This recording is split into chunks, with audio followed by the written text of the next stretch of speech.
Hello, I'm Kerry, Shamblin, and I practice Jyotish, also known as Vedic Astrology.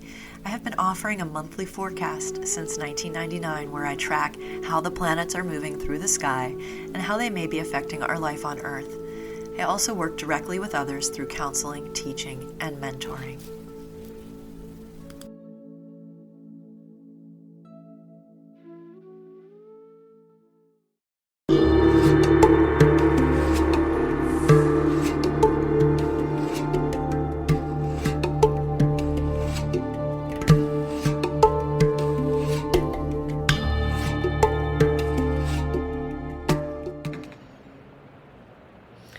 Hey everybody, welcome to the weekly look ahead via the Vedic Astrology lens for May 24th through the 30th.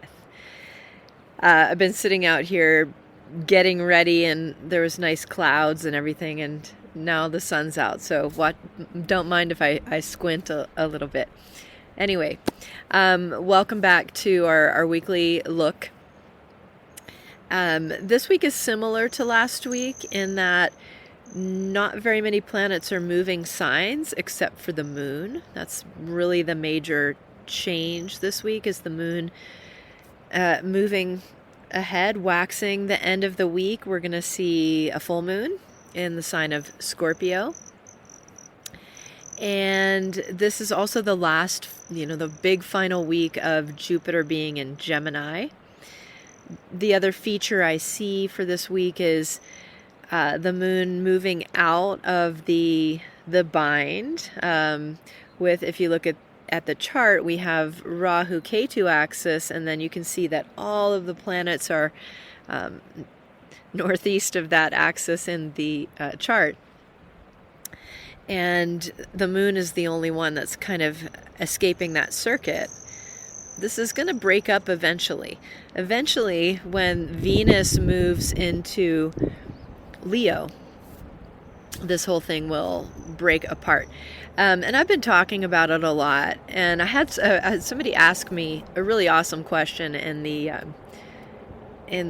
comments. When was the last time this happened with this exact setup with Rahu in Aquarius and Ketu in Leo?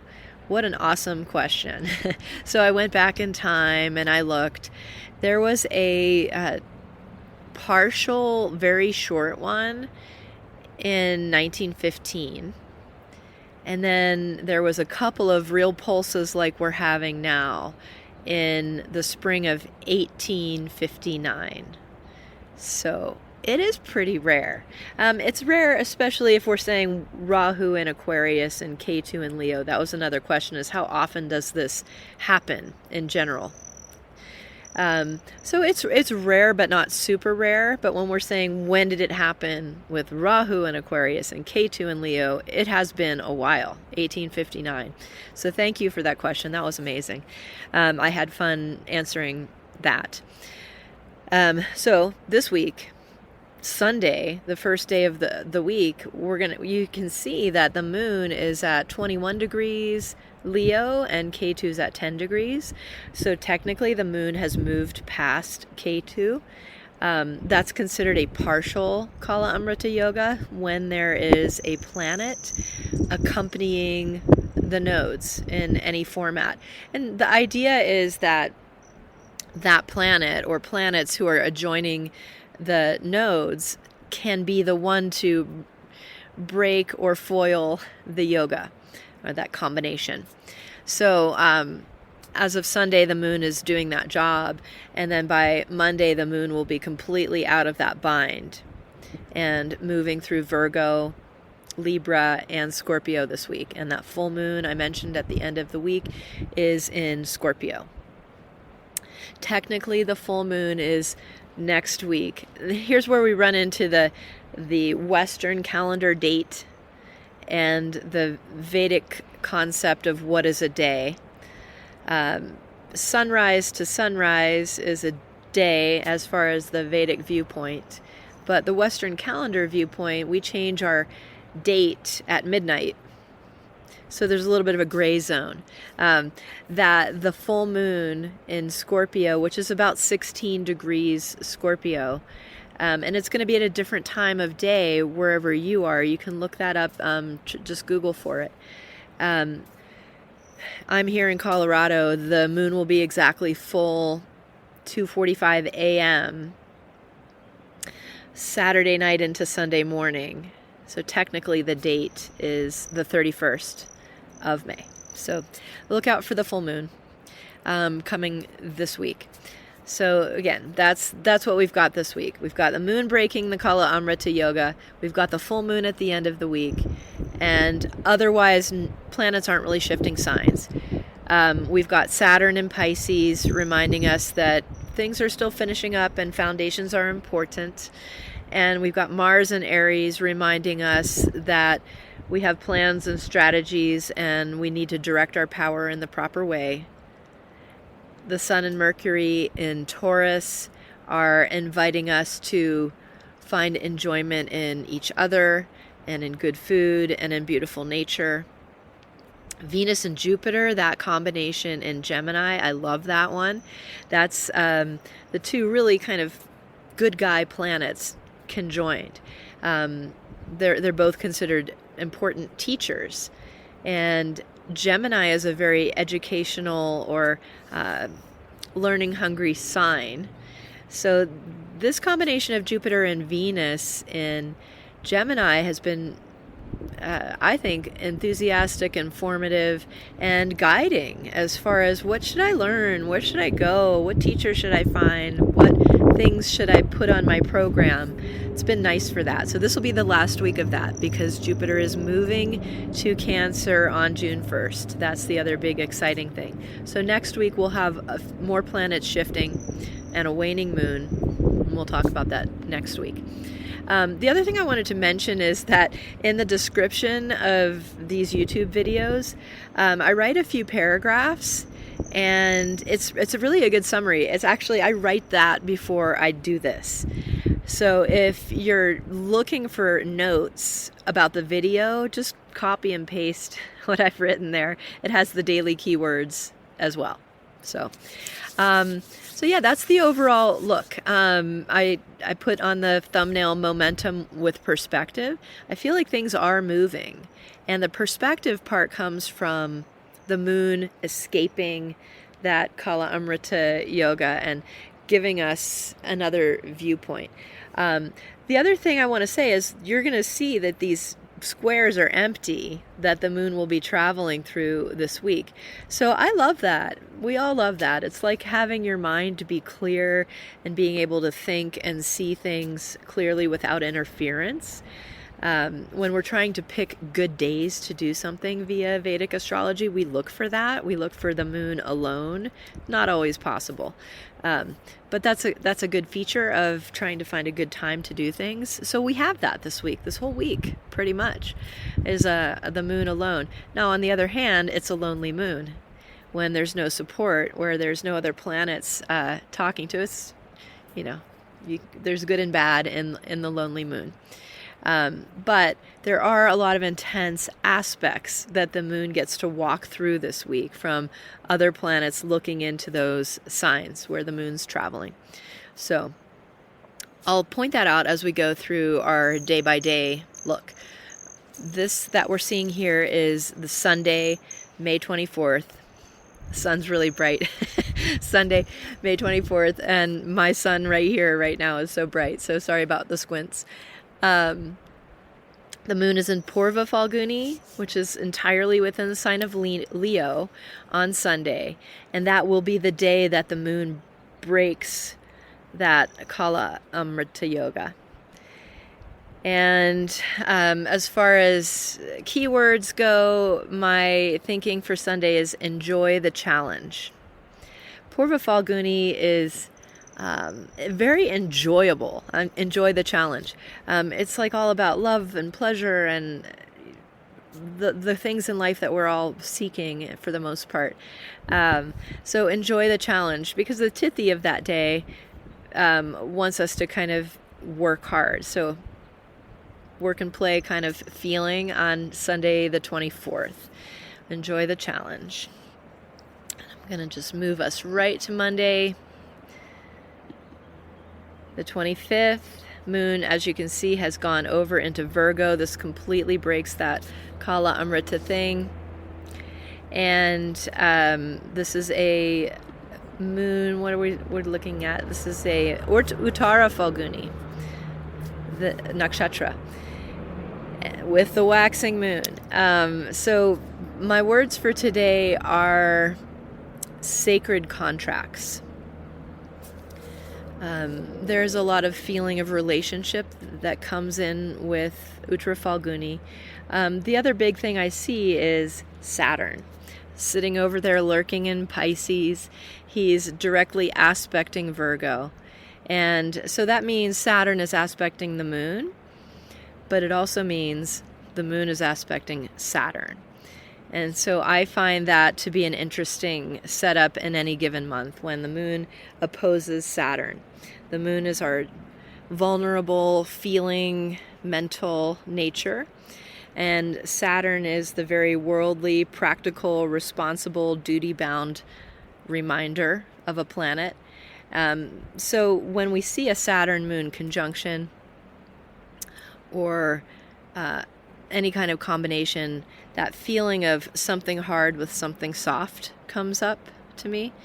It's kind of an extension of the Sunday energy with Enjoy the Challenge, but the Moon and Saturn opposition, it's a good day to go deep emotionally, honestly.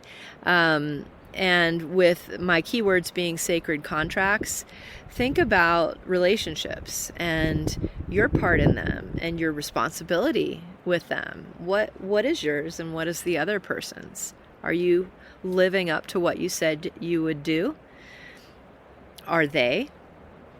It's a good day to think about those things and to take a hard look at what's actually happening in your relationships and transactions and contracts in a very deep way. Tuesday, the 26th of May. The words for today are skillful refinement. Skillful refinement. So that brings up to me work and practice and doing it again and doing it again. This is the moon is actually in Hasta Nakshatra on this day. Hasta is very skillful with the hands, and it's like a good combination of the two mental planets, which are Moon and Mercury. So reconciling feelings with data. Good work to do for Tuesday. Again, we're having Saturn and the moon opposite. So that is Monday and Tuesday, where the moon is moving through Virgo, and you're going to get that Saturn moon reflection of, how do I feel about this and how much is it costing me? That can be sort of the theme of that opposition of moon and Saturn, especially in those signs. So,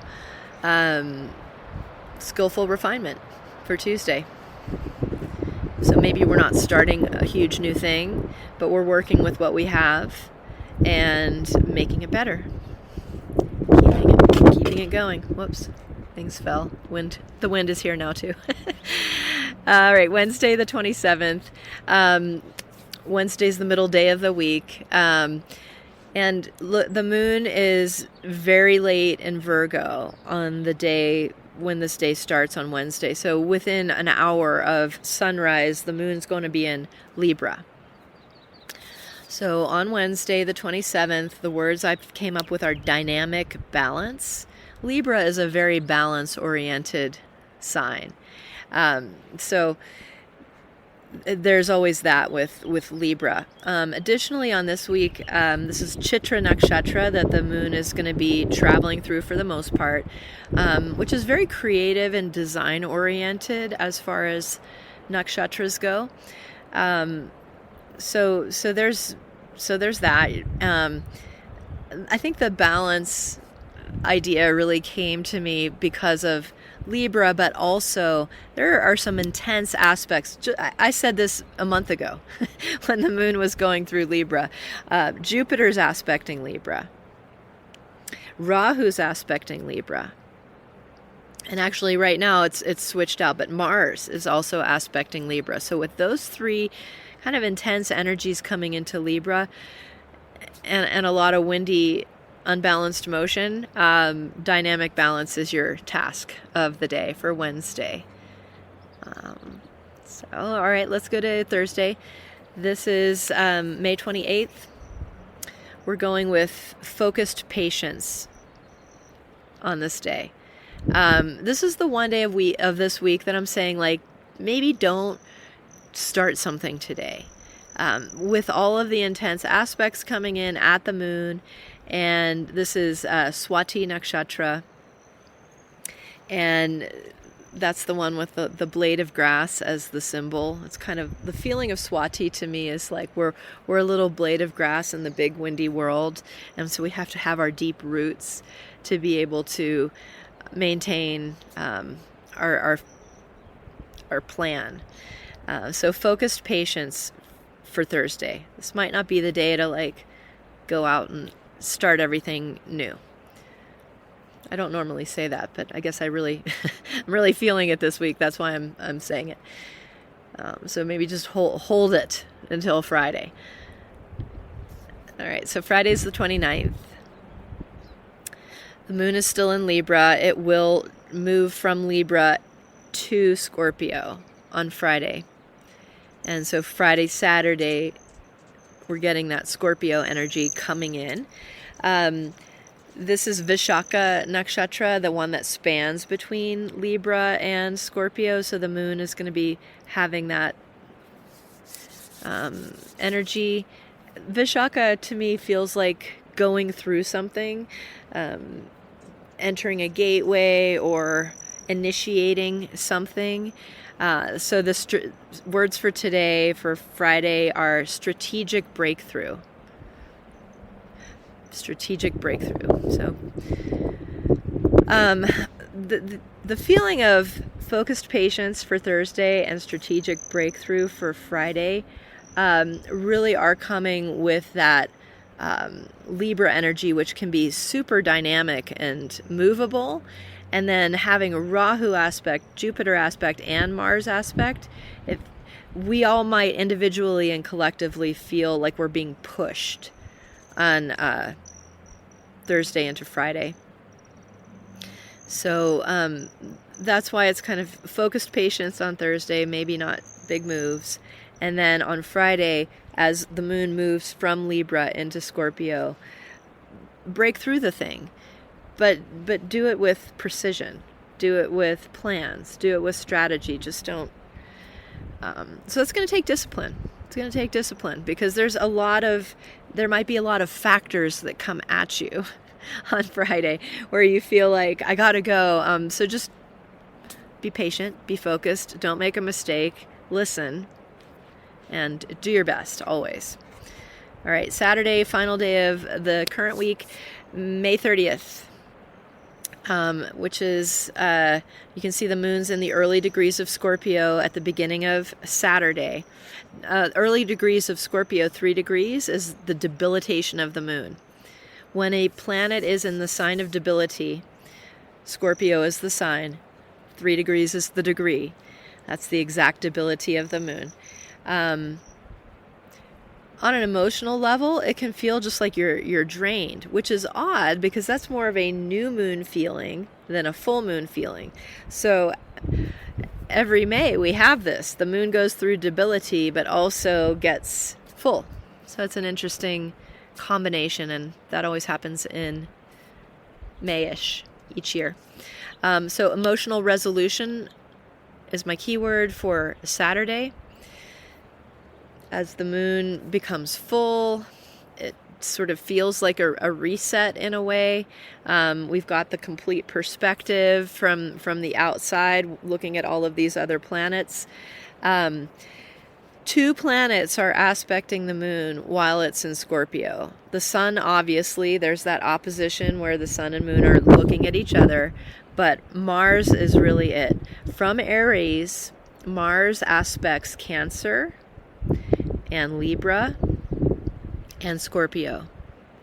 And Mars's degree is 14 degrees some. this week, and particularly this day, this is the very beginning of the day on Saturday. So you can see the moon at 5 degrees 24. As it gets full through the rest of the day, that full moon moment happens, let's just say around 15 degrees Scorpio. Sun will be at 15 degrees Taurus. It's really 16 degrees, I think. And then the moon at 16 degrees Scorpio, and Mars at 14 degrees. That's a pretty tight aspect. That's all I'm saying. So moon being in Scorpio is in Mars's territory, the water sign of Mars. And then Mars from his fire sign position will be aspecting that moon. So emotional resolution sounds like a good idea. The moon is vulnerable and emotional. Mars is strategic and precise. So, and we've got a strong full moon coming up. So, as we lead up to that during this week, keep your momentum up, keep your perspective. Keep moving, keep planning, keep paying attention and listening. Best advice. So I hope this is helpful for all of you who are watching. I really appreciate any interactions that you give me and suggestions and questions. I really do. Thanks a lot. I hope you have a good week. Stay safe, stay healthy, and take care of each other. All right. Thank you. Bye.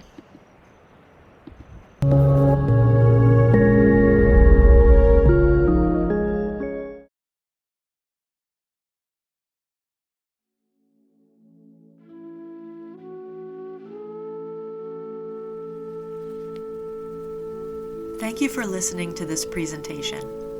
If you are interested in following my work, look for Kerry Shamblin Astrology on YouTube, Spotify, Patreon, Facebook, and Instagram. My monthly forecast is published in written and audio format on my website, planetaryinfluence.com, where you can join my email list or book a one-on-one session with me.